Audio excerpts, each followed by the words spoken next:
Hey everyone, and welcome to The Explainer. Okay, so some huge news just dropped in the gaming world. We're talking about the reveal of a brand new epic adventure that's literally been years in the making. So, are you ready for a new quest? Because we are about to unpack one of the most anticipated announcements we've seen all year.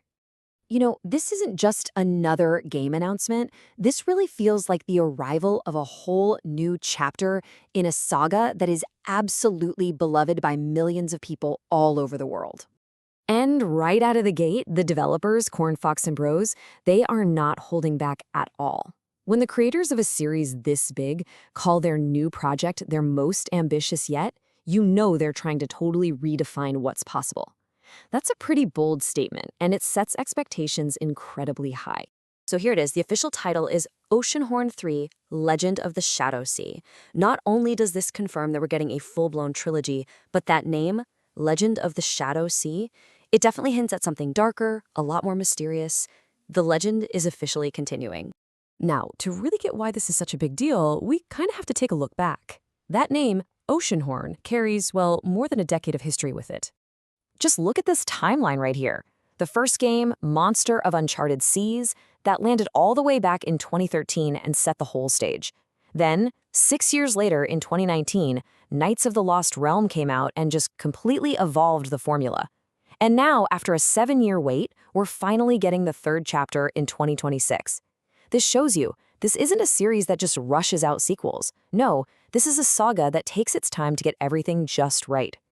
And the size of its audience, it's just staggering.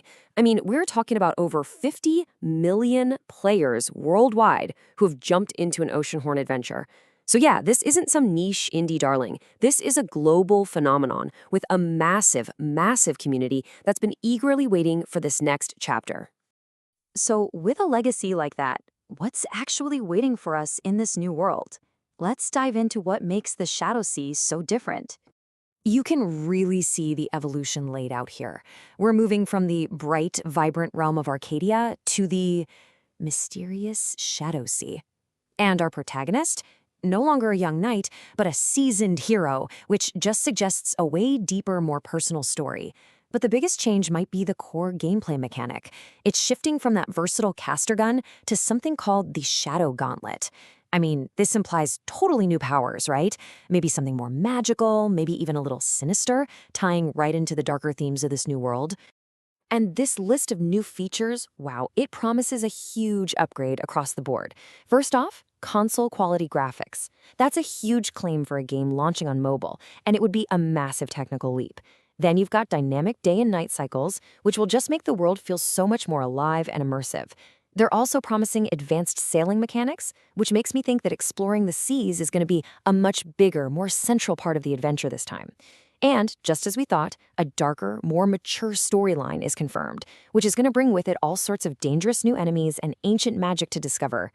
So, you're probably asking yourself, how and when can I actually play this thing? Well, the answer involves a specific platform, and it's a pretty big part of the whole story. For anyone who's not familiar, Apple Arcade is a game subscription service. And for gamers, the really key part is what's not included. No ads and zero in-app purchases. You get the full, complete game from day one.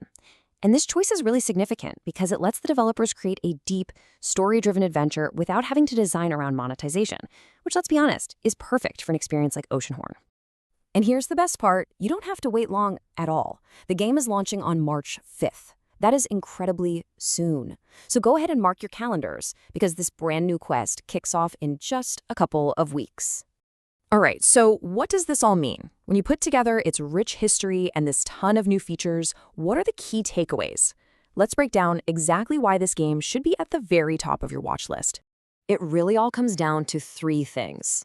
First, this promises a real, honest-to-goodness console experience that you can play anywhere, a huge RPG on the go.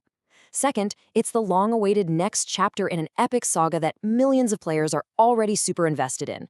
And third, launching on Apple Arcade means you get to experience it the absolute best way possible.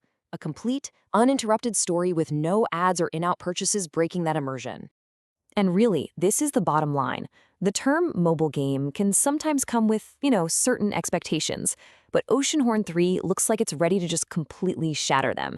This isn't just a mobile game, it's a full-scale, blockbuster adventure that you can fit right in your pocket. And all of this, the console quality ambitions, the focus on a complete story, the release on a premium subscription service, it brings us to a really fascinating final question. As the lines between platforms keep getting blurrier and blurrier, are these kinds of high-quality subscription-based adventures the real future of gaming? It's a pretty compelling thought, and you know what? Legend of the Shadow Sea might just be the game that gives us the answer. Thanks for joining us.